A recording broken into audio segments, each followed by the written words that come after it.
What's up? It's Chris from StonefoxMedia, and I hope everyone's having a blessed day. Now, Nintendo decided that they're going to drop a 3DS bombshell because they are dropping the 3DS price to $99 in North America.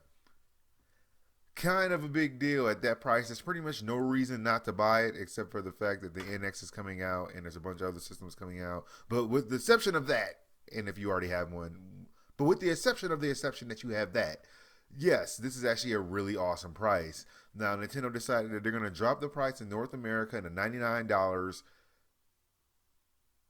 for Black Friday. Yeah, see, it's that little fine print right there.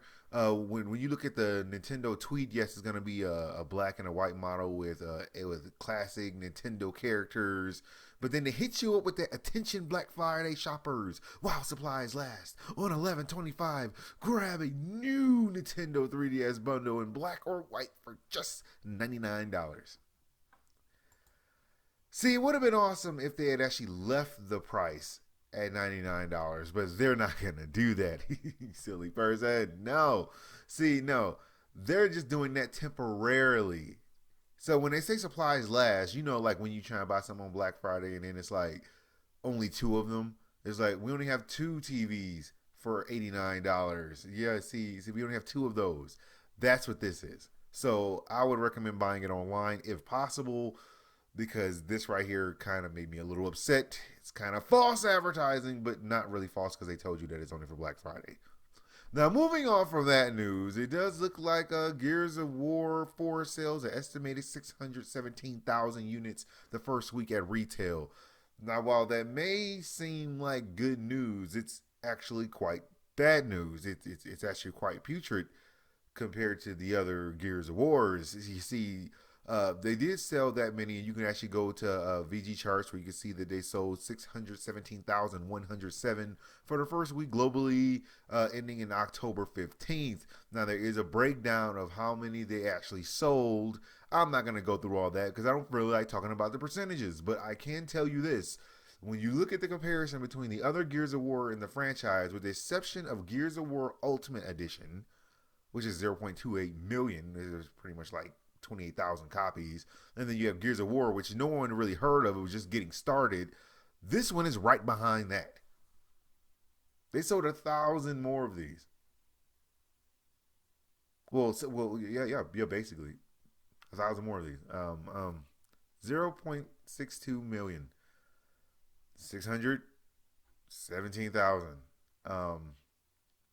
Okay, so it's not great. Okay, this isn't like Blockbuster. Like, look at the other ones. You got Gears of War Judgment, and that was one of the worst, and that's 0.76.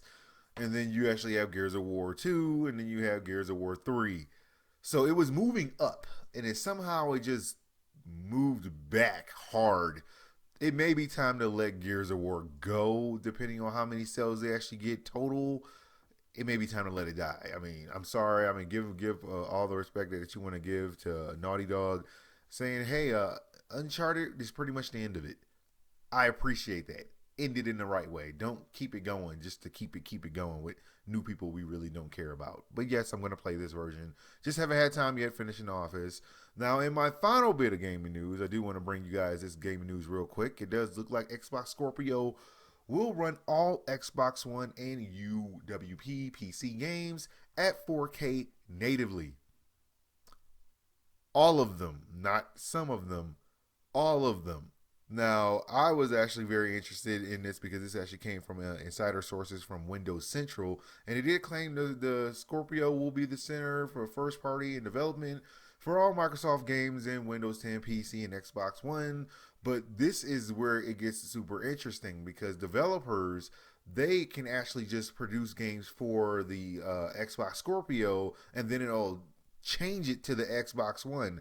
Basically, the Scorpio can mimic a standard Xbox One at a hardware level, so developers can target a Scorpio for development, make games for it, and then test them across multiple configurations, i.e. Xbox One. So yes, they can only target this one and then just move it to the other ones instead of doing it in reverse, where they make games for Xbox One, then they got to make it for Xbox Scorpio. They can just go boom, this is just for Scorpio, and then we just move everything backwards to the other things, which is going to make it way easier. It'd be cool if it's like a button so they can do that way faster. But yeah, that's actually very, very interesting. So yeah, that is very interesting news that just came down from Microsoft.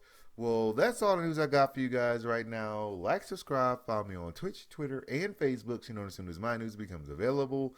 Thank you guys for watching.